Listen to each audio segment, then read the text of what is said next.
Bonjour tout le monde. Dans cette vidéo, on va apprendre comment tracer le graphique d'une fonction sinus ou bien cosinus. En tant qu'exemple, j'ai pris une fonction sinus, mais les étapes sont identiques pour la fonction cosinus. Allons-y. La fonction qui concerne cette vidéo, je l'ai prise juste en guise d'exemple, 10 sinus de 2x plus pi moins 2. La première étape à franchir, c'est d'écrire la fonction sous la forme transformée. Je répète, la forme transformée est a sinus de b fois x moins h plus k. Les paramètres a, b, h, k étant les paramètres connus pour n'importe quelle fonction transformée. Pour les fonctions sinusoïdales, a, b, h et k ont certaines particularités. Allons-y, on va transformer notre fonction. Pourquoi on doit la transformer? Surtout lorsque le coefficient de x n'est pas donné comme étant 1, comme il est demandé dans la forme transformée, on doit factoriser la parenthèse qui représente l'argument de la fonction sinus afin d'avoir un x dont le coefficient vaut 1. Notre fonction à nous aura la forme 10 sinus de 2, je le factorise, je le mets en évidence. X plus pi sur 2, je devrais écrire, mais juste pour mettre en évidence le signe moins de la formule, je vois que j'ai nécessairement besoin d'insérer un h négatif pour que la forme de la fonction ne change pas, reste la fonction dont j'avais besoin. La même chose pour le cas, puisque dans la formule, j'ai besoin d'un cas positif, j'observe que le moins 2 que j'ai ici, je peux l'écrire plus moins 2. Dès que j'avais fait cette transformation, il me reste seulement à identifier les paramètres. Le petit a vaut 10, b vaut 2, h, le déphasage vaut moins pi sur 2 et k, qui m'indique l'axe d'oscillation, vaut négatif 2. Passons à l'étape suivante. L'étape suivante est de déterminer la période de notre fonction. Ça veut dire la longueur horizontale d'un cycle. J'ai déjà identifié mon B, alors c'est facile à voir que la période pour l'exemple qu'on avait pris, c'est 2pi sur 2, qui m'indique une période de pi, pardon, j'avais gardé la fraction, mais il n'y a plus de fraction puisque j'ai réduit ma fraction. Alors, le cycle aura une longueur totale de pi. Dès qu'on avait trouvé cette période, on devrait aussi la diviser par 4. Pourquoi on doit faire une telle division? Rappelez-vous, s'il vous plaît, que la fonction sinus, comme aussi la fonction cosinus d'ailleurs, si je pense au graphique de la fonction sinus, la fonction de base sinus de x, pour une période qui a une longueur de 2pi, il y a 4 sous-intervalles, 4 parties, si vous voulez, dont je devrais prendre soin. C'est la première partie, ça commence au point de début, 0 pour la fonction de base, jusqu'à l'abscisse de point de maximum. Ensuite, la deuxième partie, c'est du point de maximum au prochain 0, prochain point où mon graphique croise l'axe des x. De ce deuxième 0 jusqu'à l'abscisse du point de minimum et finalement du point de minimum jusqu'au dernier point de cycle. Ces 4 parties, c'était des longueurs pi sur 2 pour la fonction de base. Avec 0 pi sur 2, c'est ma première partie où la fonction sinus monte. Elle atteint son maximum. Ensuite, elle descend jusqu'au pi. de pi à 3pi sur 2, la fonction descendait et atteignait son minimum au point, pour un angle de 3pi sur 2. Et ensuite, elle remonte pour un troisième zéro qui est atteinte pour un angle de 2pi. Fait que, retenez s'il vous plaît, j'ai 4 morceaux égaux. C'est pour ça que dès que j'ai la longueur de ma période, je devrais la diviser par 4 pour savoir la longueur de chaque morceau dont j'ai besoin. Pour nous, cette longueur, ça va être de pi sur 4. La période divisée par 4 sera égale à pi sur 4. Sachant cette longueur et la longueur maximale d'une période, on peut aller graduer l'axe selon ce résultat. Je vais descendre au graphique que j'ai réservé, l'espace que j'ai réservé pour tracer le graphique. J'ai déjà dessiné l'axe horizontal, l'axe des X, l'axe vertical, l'axe des Y. J'ai fait de petits marquages pour les graduations de l'axe horizontal. Puisque ma longueur totale est 2pi, je vais considérer ici à la fin mon pi. L'axe, je vais la graduer en radians. Chaque quart, ça va être les points essentiels, les points critiques, si vous voulez, pour mon graphique. Je ne vais pas tout écrire. Si j'ai écrit ici à la fin que cette graduation est pour pi, ben c'est normal que les autres, ça va être pour pi sur 2, pi sur 4, pardon, pi sur 2, 3 pi sur 4 et pi. Vous allez voir à la fin pourquoi je ne veux pas les écrire, j'ai pas assez d'espace. Du côté négatif, la même chose. La première graduation m'indique le moins pi sur 4, moins pi sur 2, moins 3 pi sur 4, et ainsi de suite. Bon, on a gradué l'axe. On peut passer à l'étape 4. D'ailleurs, l'étape 4 et 5, vous devez les faire un peu de façon simultanée. Le déphasage H qu'on avait indiqué pour notre fonction comme étant moins pi sur 2, on se rappelle que c'est l'abscisse du point du départ du cycle, point situé sur l'axe d'oscillation. C'est pour ça qu'on a besoin un peu de tracer, de visualiser au moins l'axe d'oscillation. L'axe d'oscillation était la droite d'équation y égale k. Pour nous, k c'était négative 2. Et H serait l'abscisse d'un point situé sur cet axe d'oscillation, sur cet axe médian. H pour nous, c'était négative 2, pi sur 2 si je me rappelle bien. Négative pi sur 2 étant ici. Je vais marquer négative pi sur 2 à cet endroit pour que vous sachiez, mais c'est seulement l'abscisse du point de départ, l'abscisse du point d'où mon graphique va partir. On a déterminé aussi l'axe d'oscillation, alors on est prêt à passer à l'étape 6. On doit déterminer l'amplitude en valeur absolue. L'amplitude est égale à valeur absolue de mon A.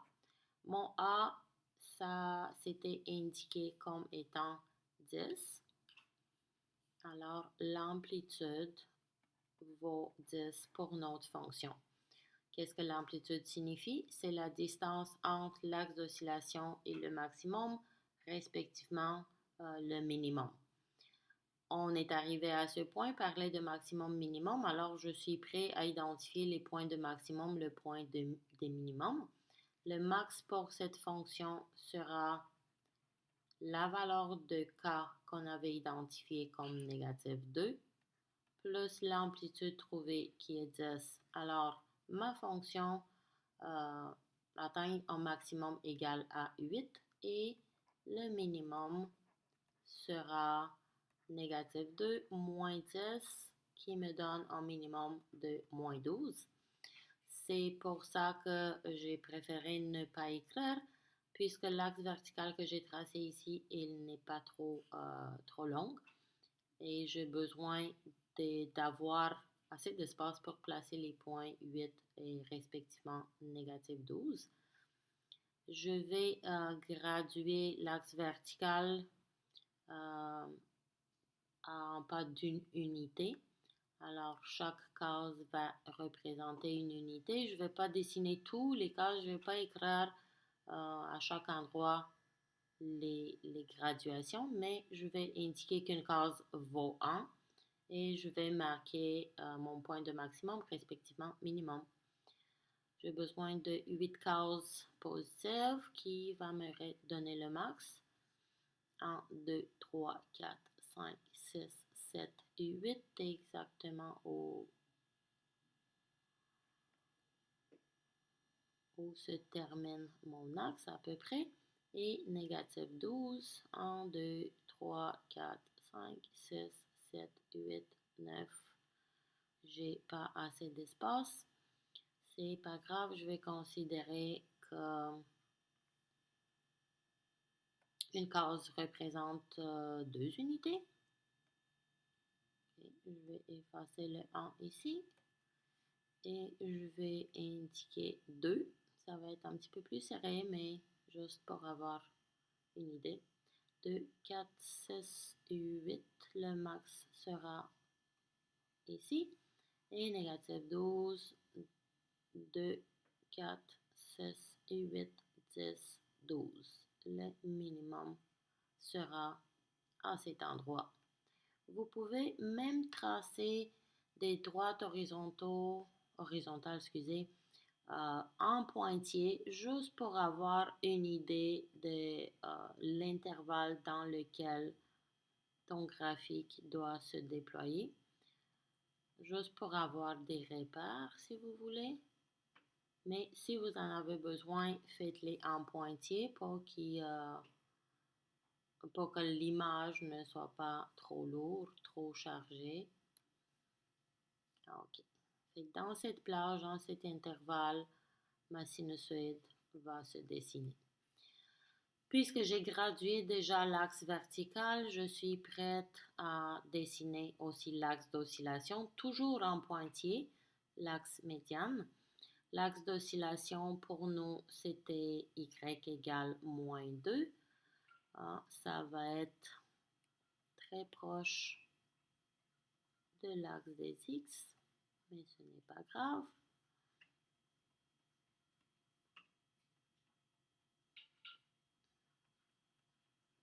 On voit que c'est bel et bien une axe médiane. On a 2, 4, 6, 8, 10 unités entre l'axe médiane et le maximum. 2, 4, 6, 8, 10 unités entre l'axe d'oscillation et le minimum. Jusqu'ici, on est correct. On a gradué l'axe vertical. On a tracé l'axe d'oscillation en pointillé qui était d'ailleurs la 7e étape. La 8e étape, on est prêt à placer le point de départ de mon cycle, soit le point d'abscisse moins pi sur 2 et l'ordonnée négatif 2. C'est le point de coordonnées HK, le point situé, comme j'ai dit mille et une fois, sur l'axe d'oscillation. L'abscisse moins pi sur 2, je l'ai déjà marqué. Je vais changer la couleur. On va le faire orange. Voici le point d'où mon graphique, ma sinusoïde va partir. Ça, c'est le point d'abscisse moins pi sur 2 et ordonnée négative 2. Parfait. J'ai déjà une idée de où mon graphique va commencer. Dès qu'on a trouvé le point de départ, on avait déjà gradué l'axe des Y. Je l'ai indiqué à le faire dans l'étape 6. On doit je vous encourage à marquer les points essentiels, tels dites zéros, les points transformés, les zéros qui sont transformés pour ma fonction, le point de maximum, le point de minimum, juste pour avoir des repères. Dès que j'ai marqué les points, il me reste seulement à relier les points et c'est fini. Alors, je sais que ma fonction va commencer à ce point, elle va monter et elle va atteindre le premier maximum. Juste en parenthèse, puisque mon graphique commence au point moins pi sur 2, je devrais identifier ma période, la longueur d'un cycle.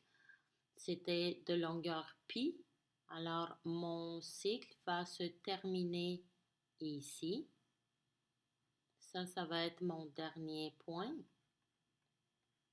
Pi sur 2, on voit clairement que c'est une longueur de pi. J'ai déjà gradué, les 4 parties se voient déjà. Alors, je peux commencer à placer mes points. Le premier est déjà mis. Pour le point d'abscisse moins pi sur 4, ma fonction va atteindre son maximum de valeur 8.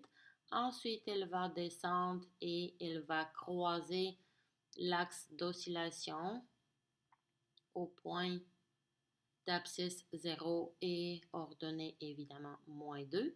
Elle va continuer de descendre jusqu'à son minimum qui sera atteint au point pi sur 4, au point d'abscisse pi sur 4. Et ensuite, elle va continuer à monter. Elle va monter, pardon, jusqu'ici elle descendait, pour atteindre son point final, point de coordonnées pi sur 2 et moins 2. Si j'ai déjà placé les points, j'ai déjà une idée de comment l'allure du graphique sera. Il me reste à mettre en pratique mes talents en dessin et tracer la courbe. Monte, elle descend jusqu'au prochain point. Ensuite, elle change un peu de courbure, mais continue à descendre. Et elle va monter pour atteindre son point final. Ça, c'est l'image pour un cycle.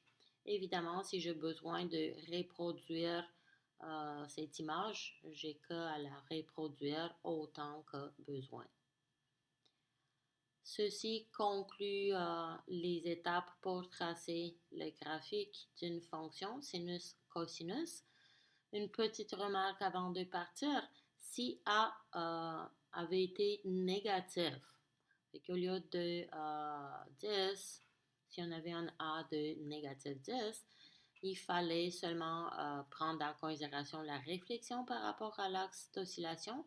En d'autres mots, à partir du point de départ, ma fonction aurait descendu au lieu de monter, aurait descendu pour atteindre son point minimal, ensuite aurait monté, et ainsi de suite. Fait que c'était vraiment une réflexion de cette image par rapport à l'axe d'oscillation. Ceci conclut ce vidéo. Alors, j'espère que le tout est clair. Sinon, vous pouvez toujours me contacter. D'ici là, je vous souhaite passer une belle journée. À bientôt. Bye.